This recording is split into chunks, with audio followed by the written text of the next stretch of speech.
The kick's power comes from the torque generated by the rotation of the hips. It's the same principle that cracks a whip.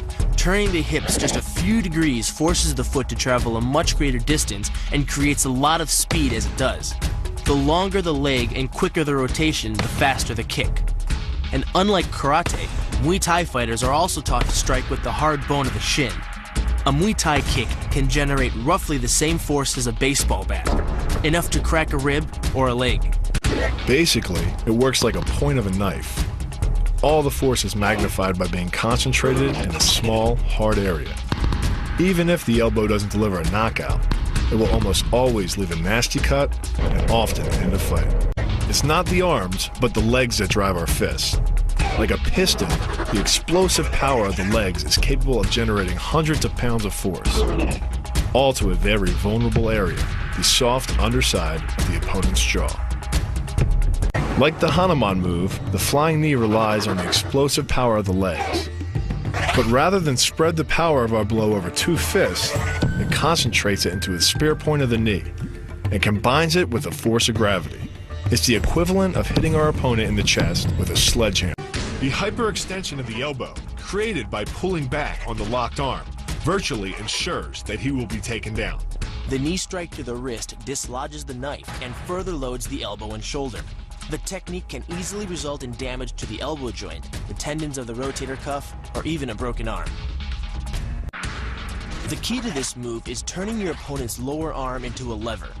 By grabbing his arm during the initial attack, you set up the lever such that direct loading to his elbow joint is achieved. Once the elbow is locked and loaded, you can pull a much heavier opponent off balance by simply lowering your center of weight. With practice, the ninja can hit his intended target from distances as great as 45 feet. At impact, that's more powerful than a Major League Baseball pitch. This move is more about timing and precision than power. Instead of hacking through the limb, the first strike imparts an injury just a few inches below the elbow. The sword's razor-sharp blade easily slices through the soft tissue of the attacker's arm. This opens up his defense and provides the ninja a clean opportunity to deliver the kill stroke, a powerful shot to the top of his head. The move works by using your opponent's own body weight against him.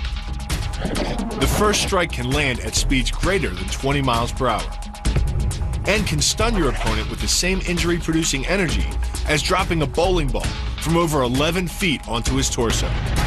By using his arm as a lever in conjunction with the leg sweep, you drive your opponent to the ground. Once he is on the ground, you follow up with a devastating strike to his face. The secret to the move is wrist control. By rotating your opponent's wrist to the maximum extent of its range of motion, the bones of the wrist lock against the bones of the forearm and make it impossible to bring the strong muscles of the upper arm to bear. Then, you can pull your opponent off balance and into a potent knee strike. The combined force of the knee strike and your opponent's forward momentum can be as much as 2,000 pounds, enough to dent sheet metal. The effectiveness of the Pola Kaimao lies not in raw power, but in speed. By relying on your triceps to snap the strikes forward over the elbow, 3 blows can hit in 7/10 of a second. The final impact of the strike to your opponent's face can deliver as much as 175 watts of power, more than enough power to stun him or crush the cartilage of his nose. You then add insult to injury, firing one last shot into one of the most sensitive regions of the body, the groin. Pulling off the move relies on 2 factors. The first is to combine the block and the strike into a single action. This reduces the time your opponent has to respond to just 10ths of a second. But the real focus is to aim your strike at the throat. Because as little as 76 pounds of force can collapse the larynx, the strike doesn't need to deliver a lot of force to be deadly. One blow like this and the fight is over. Energy needed to throw an opponent can more than double, but performed correctly, Uchimata requires almost no energy, yet it can deliver up to 5,000 pounds of force. If it weren't for the mat, a throw like Uchimata would be enough to cause serious injury or even paralysis. You use the strength of your legs to maintain your dominant position while you secure the choke. Just a few pounds of pressure on the collar of his gi is enough to reduce the blood flow to the brain to a trickle and end the match. Hold this move for 10 seconds and the fighter will black out. Hold it just a bit longer and he's dead. By bending the elbow across the fulcrum of your hips, you're subjecting the weak joint to the leverage of two strong forces: the pull of your thighs on his shoulder and your hands on his wrists. As little as 1,000 pounds of force can be enough to destroy the elbow. The leverage of the armbar can supply much more than that. The sacrifice throw is a simple lesson in conservation of energy. The stronger the opponent attacks, the further he gets thrown. It works like a catapult, where your opponent's momentum supplies the counterweight. The faster he's going, the further he's going to fly. And the harder he's going to land. That land with the side, ball, or top of the foot. The gastresin uses the heel to deliver the blow. This alignment of the heel, ankle, lower leg complex channels some 2,000 pounds of force into the opponent. More than enough to break a baseball bat. The higher you can lift your opponent in this move, the faster he'll hit the ground. It's not just your force working against him. His acceleration, due to gravity, can mean his head hits the ground with a 3,500-pound impact. On a hard surface like concrete, this is more than enough to cause a serious brain injury. First, the opponent's arm works as a lever to optimize your control. Second, your own back serves as a pivot point for the throw. The strength and stability of your back allows you to throw a much heavier opponent than in a move that requires you to lift him. This move uses your opponent's arm as a lever working against him.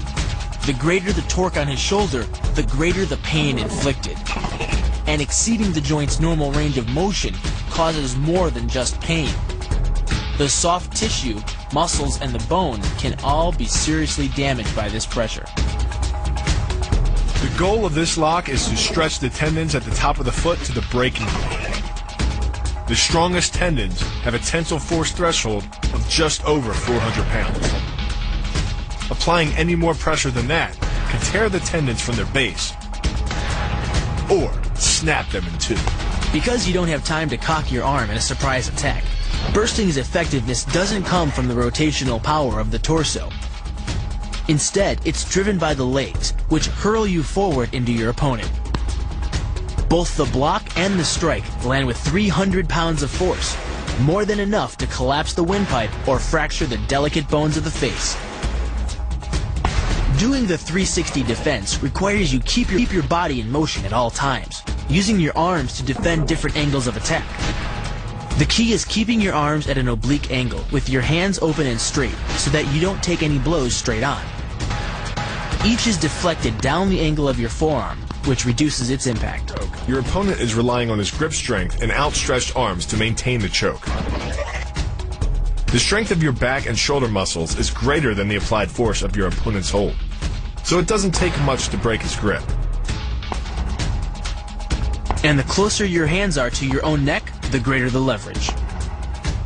The disarm is basically a judo wrist lock and uses many of the same principles. By pulling your attacker forward as you turn, he loses his balance, giving you control of his wrist.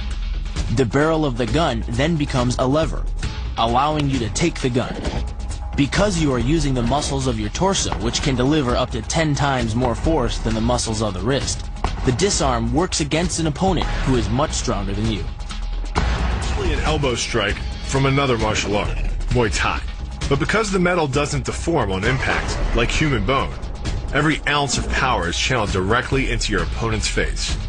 With the twisting motion of the torso generating the force, and the stiff metal of the M16 providing the impact, it's enough to shatter a cheekbone or break a jaw. The combined momentum of your forward step, the twist of your torso, and the swing of the rifle, the butt stroke can strike your opponent at over 18 miles per hour, carrying well over 550 pounds of force. That's enough to drive a 16-penny nail through nearly 2 inches of pressure-treated wood.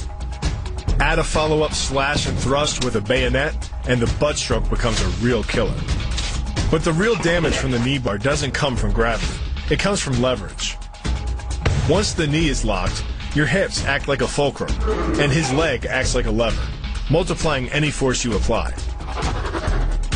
So even though the ligaments and tendons around the knee can sustain 1,700 newtons of force, the knee bar can load a lot more than that, enough to completely destroy the joint. Pushes his opponent at a location above the center of mass, while using his sweeping leg to create a tripping point, which is below his opponent's center of mass.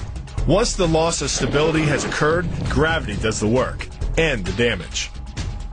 On the ground and on his back, your opponent is now vulnerable to any number of finishing strikes. Much like a nutcracker, your forearm and biceps apply pressure to your opponent's carotid arteries. Located on either side of the trachea, these two arteries are the only way to get blood to the brain. It can take less pressure than squeezing an orange to stop the flow of blood to the arteries. And with no blood flow, the brain shuts down almost instantly. Fight over. Control of your opponent's leg, you turn his hip into a pivot point. And there are two forces being imparted about the pivot point, one by the arm above and one by the sweep below. These forces act as a couple, resulting in your opponent's rotation that slams him right to the deck. And given the speed of rotation and the force of gravity, that impact could cause permanent injury.